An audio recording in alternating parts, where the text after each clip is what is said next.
Merhaba, ben Doktor Ayşegül Çorumlu. Arkamda ve elimde havuçla karşınızdayım. Havuç hakkında bilinmeyen ne söyleyebilirim, öyle değil mi?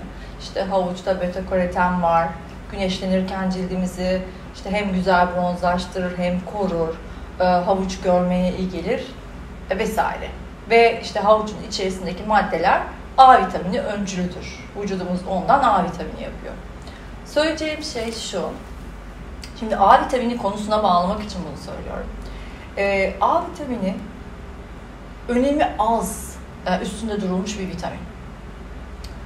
Özellikle de bu COVID konusundaki bağışıklık meselesine gelirsek, A vitamininin bu konudaki en temel işlevlerinden biri, bağırsak mukozası üzerinde ve akciğer mukozası da dahil, mukoza neydi? İç derimiz.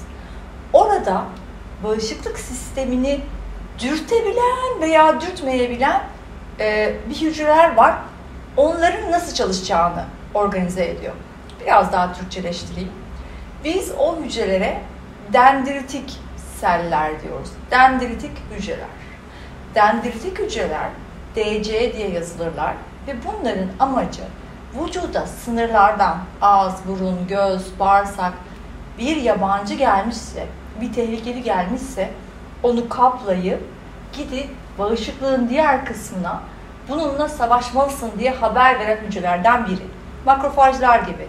O yüzden biz onlara antijen, yani zararlının bir parçasını sisteme sunan anlamında antijen sunan hücreler diyoruz. Buraya kadar ne öğrendik? DC yazan dendritik sel denen dendritik hücreler sınırlarımızda beklerler ve içeriye giren yabancı algıladıkları bir şeyi alır, savaş ordusunun diğer kısmını haber verirler. Fakat bu DC'lerin savaş çıkar, saldır deme ordusuna gitme imkanı da var. Sen buna geçiş izni ver, o kadar da problem yok deme ihtimali de var. Bu yumuşak tarafa dönen dendritik sellere toleranslı, daha yumuşak, yani onlara toleranslı deniyor. Toleranslı dendritik seller deniyor. Bunlara niye ihtiyaç var? Aynen bu havuç gibi doğduğum günden beri bir sürü şey yiyorum, vücuduma bir sürü şey giriyor. Ve bağırsağıma onlar girdikçe ve o yediklerim sindirilip içeriye doğru gittikçe, ki sindirilmemişler de olabilir, her seferinde başka bir ülkeye gidiyorum, yeni bir yiyecek yiyorum, bir sürü şeyle tanışıyor benim vücudum. Hepsine reaksiyon göstermemesi için özellikle akciğerdeki ve bağırsaktaki, yani nefesle gelen ve yemekle gelen bariyerlerin kıyısındaki DC'ler savaş çıkarmaya değil de uslu durmaya ve bağışıklığın lütfen buna geçiş izni ver, buna tolerans göster tarafına yeniliklerimizi sunmaya yatkınlığı var. Buna zaten oral tolerans deniyor. Ağızdan giren bir şeye bu sistemin hemen reaksiyon vermemesi, tolerans göstermesi. Dönüyoruz A vitaminine. Dendritik sellerin savaşçı tarafa gitmek yerine daha uyumlu, daha az antiinflamatuar, daha toleranslı tarafa gitmesini sağlayan A vitamini.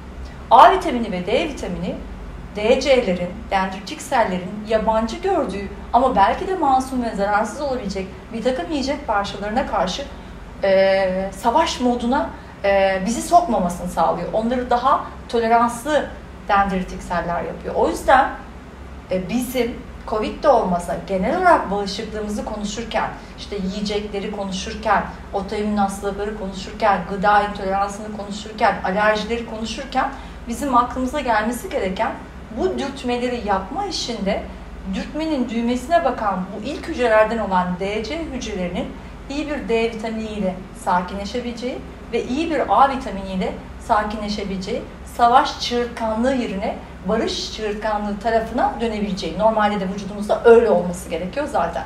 İşte bunu belirleyen temel maddelerden biri A vitamini.